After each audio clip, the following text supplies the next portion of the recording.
I don't know who you are. I don't know what you want. If you are looking for ransom, I can tell you I don't have money. But what I do have are a very particular set of skills. Skills I have acquired over a very long career. Skills that make me a nightmare for people like you. If you let my daughter go now, that'll be the end of it. Did you pick the wrong Liam Neeson movie? Oh, this isn't Taken? Or Taken 2, or Taken 3, or Taken Again, or Retaken. Or Taken Aback? Or Taken Over. Okay, I guess let's look at Naked Gun then. Please do.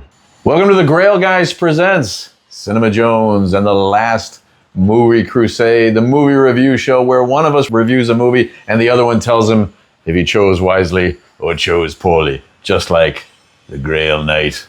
He's standing guard over all our choices here. We're going to have to get past him. We each have our own icons now. I'm Sir Robert of Redford. And this little guy here is Sir David of the Davenport.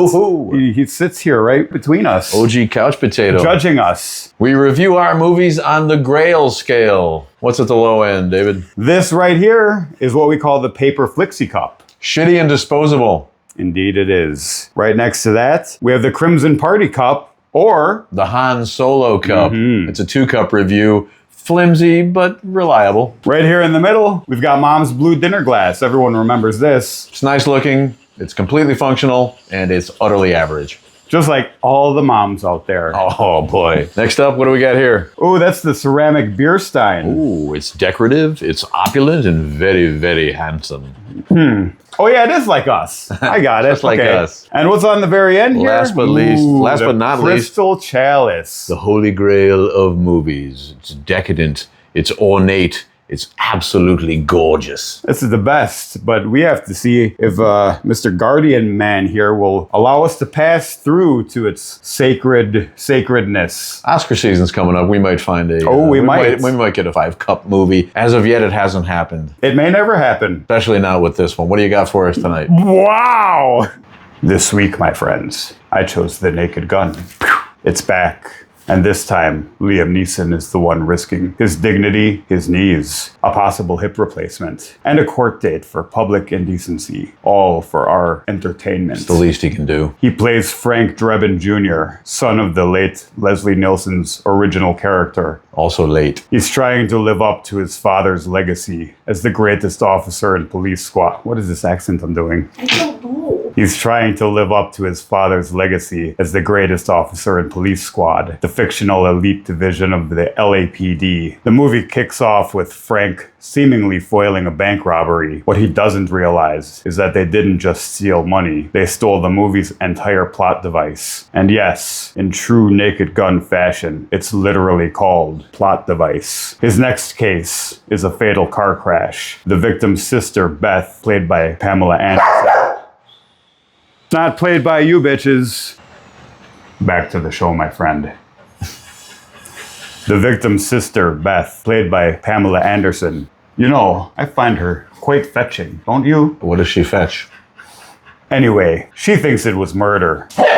Oh. So the two of them set out to connect the dots between the crash and the bank robbery. Turns out the plot device is a trigger for a master plan ripped straight from the 2014 movie Kingsman, which was already borrowed from a dozen Bond movies, a couple episodes of Inspector Gadget, and at least one particularly weird Scooby-Doo special where Don Knotts was the guest star. Now, if this plot sounds generic, relax. Nobody is watching The Naked Gun for story structure and narrative cohesion. You're here for the gags, and this movie cranks them out like Elon Musk shitting out kids. At 85 minutes, the runtime is perfect. It's the cinematic equivalent of a one-night stand. Quick, satisfying, and over before you have time to worry about the weird stains on the carpet.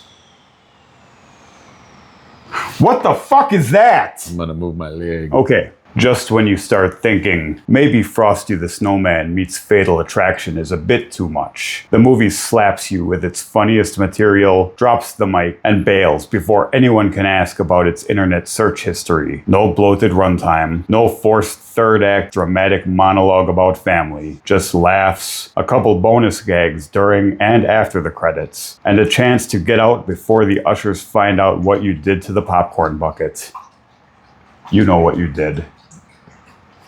I knew from Liam Neeson's 1-minute supermarket scene in Ted 2 that he could nail absurd deadpan humor. I still underestimated just how good he would be in this movie. He delivers ridiculous lines with the precision of a man who spent 15 years killing Eastern European thugs and now just wants to see how far he can push HR before they call security. The movie leaning into Neeson's fight scene style going back to the 2008 film Taken was brilliant. Pamela Anderson is surprisingly perfect as the Priscilla Presley equivalent in this generation. She knows exactly what kind of movie she's in, fully commits, and her over-the-top jazz scat scene is so gloriously unnecessary it should be preserved in the Smithsonian. The movie nails the tone of the originals, rapid-fire sight gags, absurdist literal humor, and running jokes that escalate until you're not sure if you're laughing or having an aneurysm. Why not both, as I always say? My personal favorite was the coffee cup gag. Every time a character takes one, they immediately throw it away, hand it to someone else, or drop it in the most inconvenient location possible. I'm sorry, my friend, is that funny to you? We're gonna stand at each other's foots. A lot of heavy breathing. Sorry, I'll try to control myself. It's so funny, in fact. You might just pee in your pants a little, did you? It's okay to admit it. Yeah, but I didn't need the movie for that. Then there are the spoofs. The best one, in my own humble opinion. A scene straight out of the recent Mission Impossible movies, where Frank tricks the main henchman into spilling the master plan by convincing him it's already been stopped. It really gave me a chuckle. Honestly, I'm not joking. Look, this film isn't flawless. It reuses plenty of gags we've seen before, and with the sheer volume of jokes, there are plenty of groaners, much like this review I'm giving right now. But it is a loving tribute to the originals, and probably the best movie of its kind since Airplane, still comfortably reigning supreme and surely judging us all from the Comedy Hall of Fame. I am judging you. And don't call me Shirley. Final verdict. See it. Laugh. See it a few more times. Try not to choke on your popcorn when Liam Neeson says something filthy with a straight face.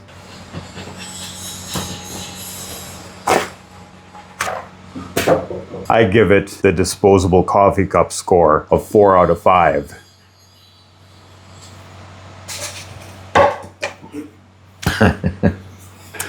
Make that 4.1 out of 5. You have chosen wisely, my friend. I also give this a disposable coffee cup 4 out of 5 review.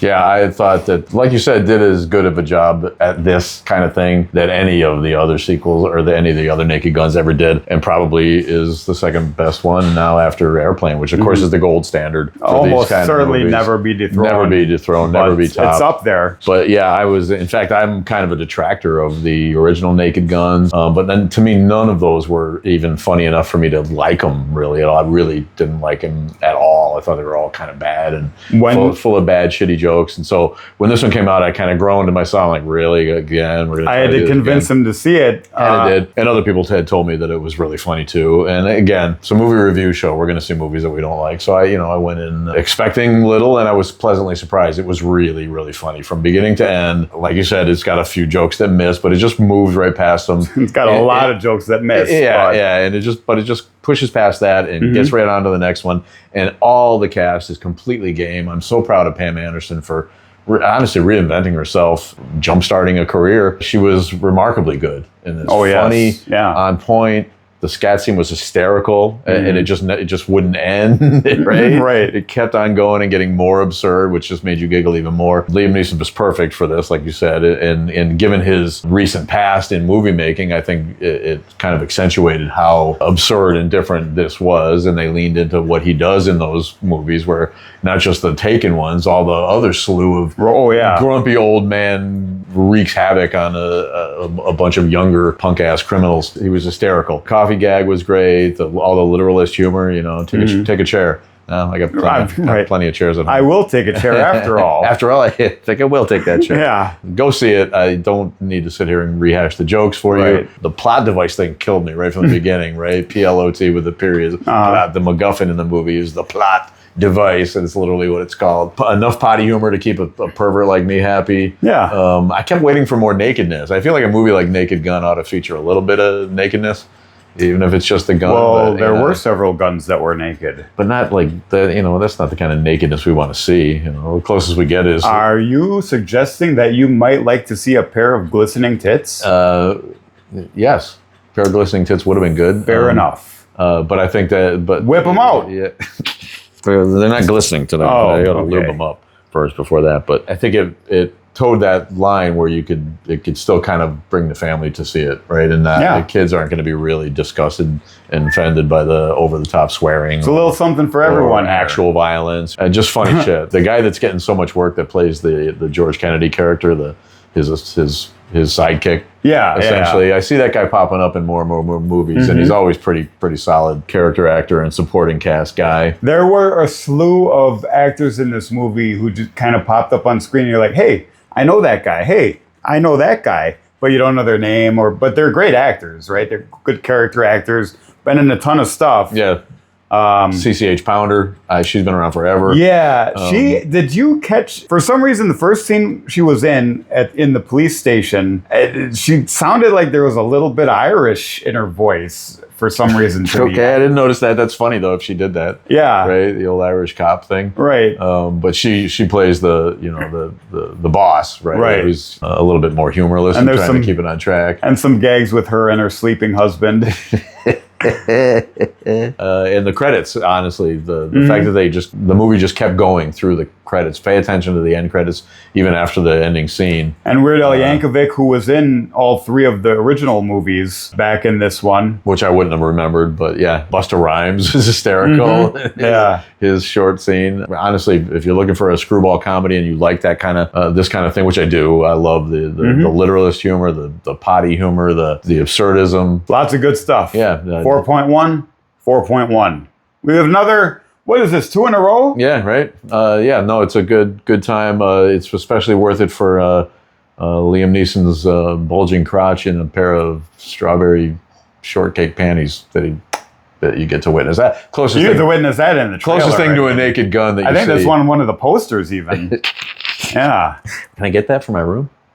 I'll gift it to you for Hanukkah. Go see Naked Gun. Yeah, Very these funny. guys all these guys agree. 4.1 out of 5. 4.1. Ceramic beer stein with some chocolate milk or something. Coffee. Oh yeah, but we don't want to throw the beer stein away. No, but we just constantly dump the coffee out and get more. That's true. I guess. I don't know. Or a bigger beer stein every time. Bigger. All right. Well, on that note, if you like this review, hit the like button, subscribe. Fantastic Four is going to be coming up soon. We got some other stuff in the pipeline. Stay with us. Check it out. Thanks for watching, everybody. Bye. Let us know in the comments if you enjoyed this movie or anything else. Or are you just a humorless wretch? That's probably too much. Okay, goodbye. I totally forgot my gag, my visual gag. You have a coffee cup with you? Is he a Templar? It looks that way, doesn't it? It doesn't it? Yeah. Yeah. I have a video game I played once. Yeah, we rebooted.